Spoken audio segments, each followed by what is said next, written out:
to tonight's show in Wake Up Mexico. I tell you what, I can stand almost all Mexican politicians. I mean, look at Peña Nieto.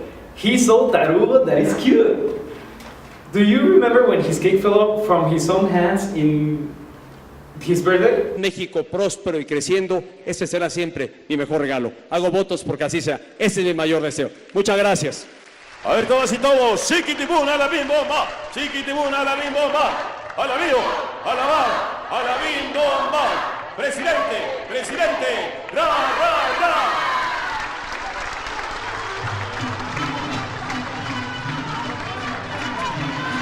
¿Hacemos? ¿Sicario? No, no soy. Oh yeah, I remember. I wanted to hug him. He deserved it. But imagine when the 43 disappeared. But there are some politicians that I would, well, not just me, all Mexico would really like to sapear. Yeah. And in the nice way, in the aggressive Mexican mom way, with a chancla. For example, Peña Nieto, aka El Copetes, López Portillo, and Salinas de Gortari. Salinas de Gortari. Who wrote his name? We all hate Salinas. Do you hate him? Yes. Do you hate him? Yes. Do you hate him? Yeah. We all hate Salinas. But I understand you.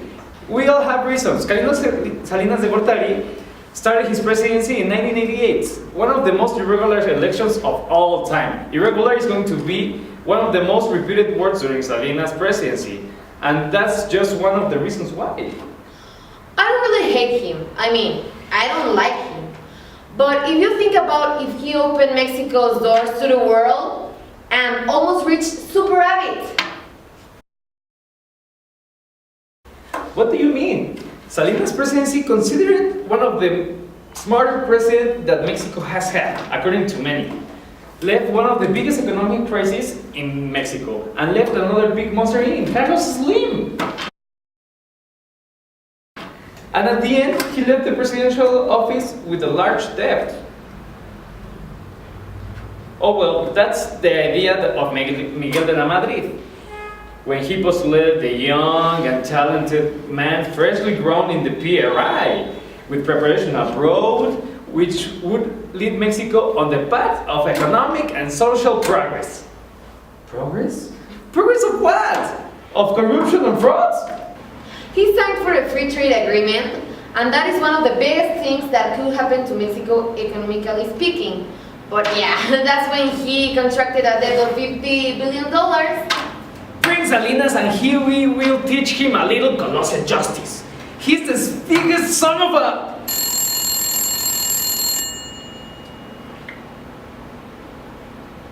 Hello? Oh, hello, Mr. Salinas!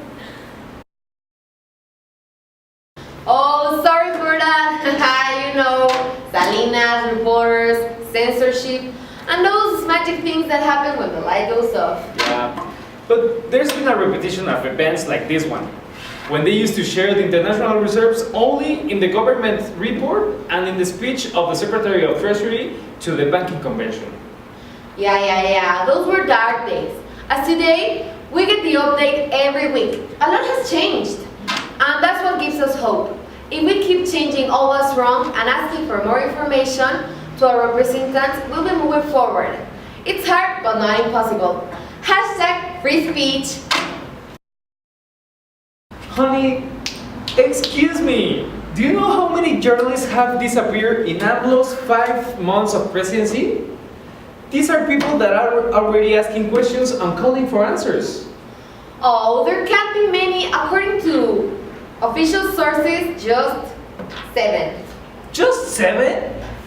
Other sources as official as Twitter of our Cabecita Blanca, there are 15 missing journalists.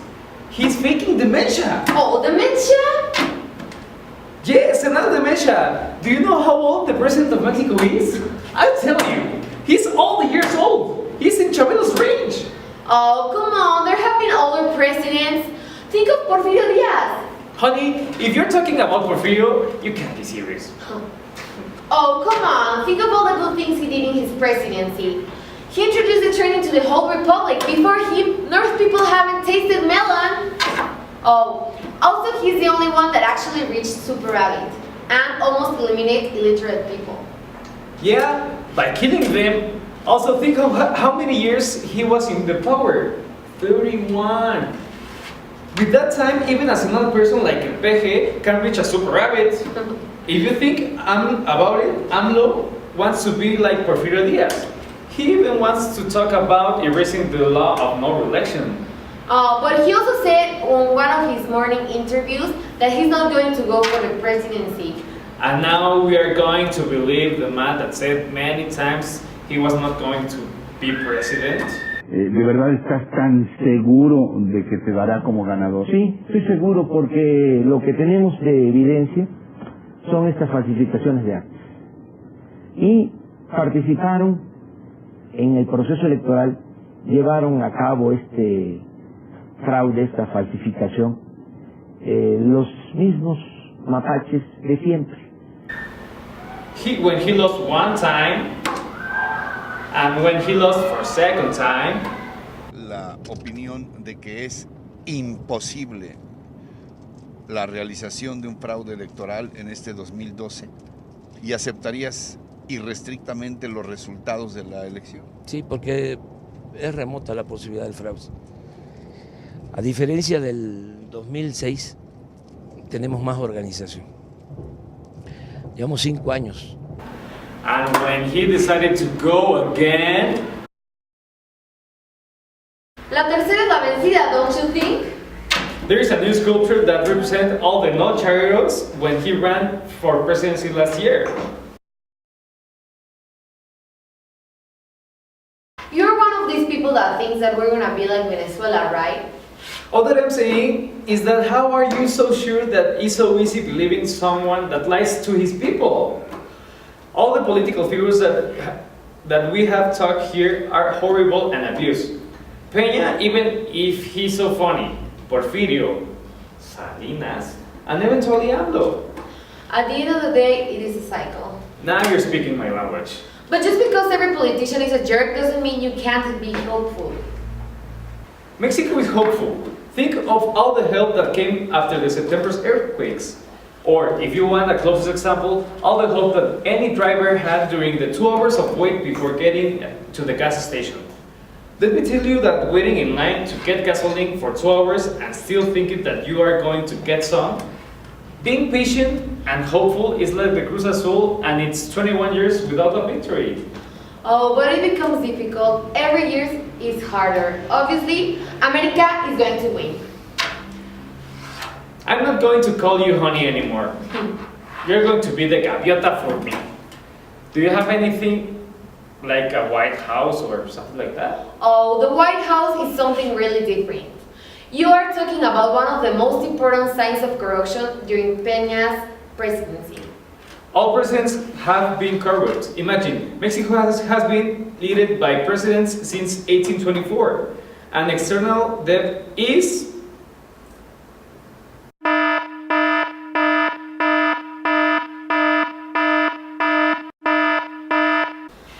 From which 50% is by the government. So you agree? With what?